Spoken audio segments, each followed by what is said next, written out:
இரண்டாவது, அந்த மண்ணும் அந்த மக்களும் வாழ்வதற்கு அயராது உழைத்தவர்.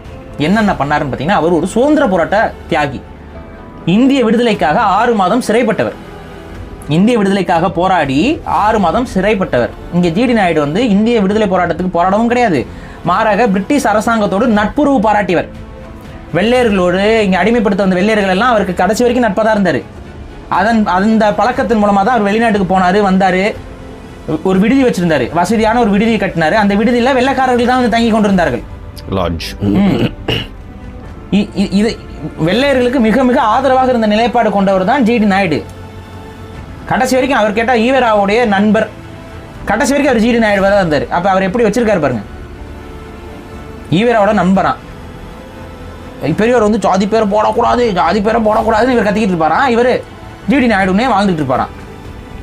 அப்போ உங்க மதிக்கல அவர்.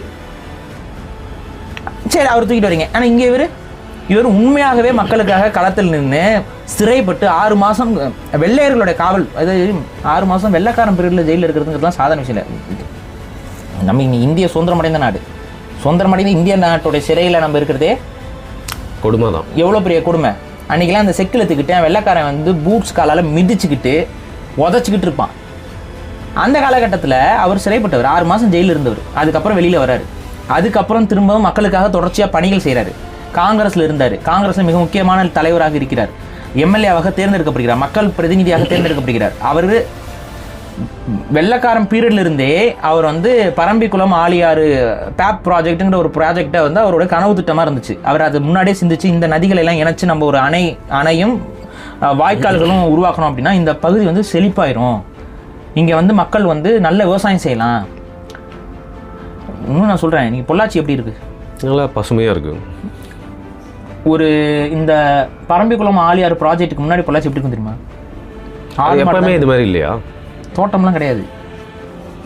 பொள்ளாச்சியிலே இன்றைக்கி மக்கள் வந்து பெரும் விவசாயிகளாகவும் நிலவு சுவாந்தார்களாகவும் நல்ல வசதியானவர்களாகவும் வாழ்கிறாங்க அப்படின்னா அதுக்கு காரணம் அவங்களுடைய மண்ணில் நீர் வளம் பெருகியது, இரிகேஷன். ஆனால் இதே பொள்ளாச்சி வெறும் சந்தையூர். பொள்ளாச்சி சந்தைன்னு கேள்விப்பட்டிருக்கீங்களா? அது சந்தை பொருளாதாரம் தான் அதுக்கு. பொள்ளாச்சியில் அந்த என்ன சந்தை தெரியுமா? அது ஆடு மாடுகள் சந்தை. ஆட்டு சந்தை நடக்கும். அது மெயினாக ஆடு மாடுகள் சந்தை. அங்கே ஆடு மாடெல்லாம் உடனே நிப்பாட்டிட்டு வித்துட்டு இருப்பாங்க. மேய்ச்சல் நிலங்கள் மட்டும்தான், அங்கே விவசாயம்லாம் இல்லை. ஓனா முட்டை விடாது காடாக தான் இருந்துச்சு. இதுதான் உண்மை. இன்றைக்கி அதெல்லாம் பார்த்த ஜென்ரேஷன்ஸு இருக்க மாட்டாங்க. இன்னைக்கு பார்க்குறவங்களாம் அந்த ஆழியார் அணை வந்ததுக்கப்புறம் பொள்ளாச்சியோட சூழல் மாறினதுக்கப்புறம் இருக்கக்கூடிய ஜென்ரேஷன் தான் பார்த்துட்டு இருப்பாங்க.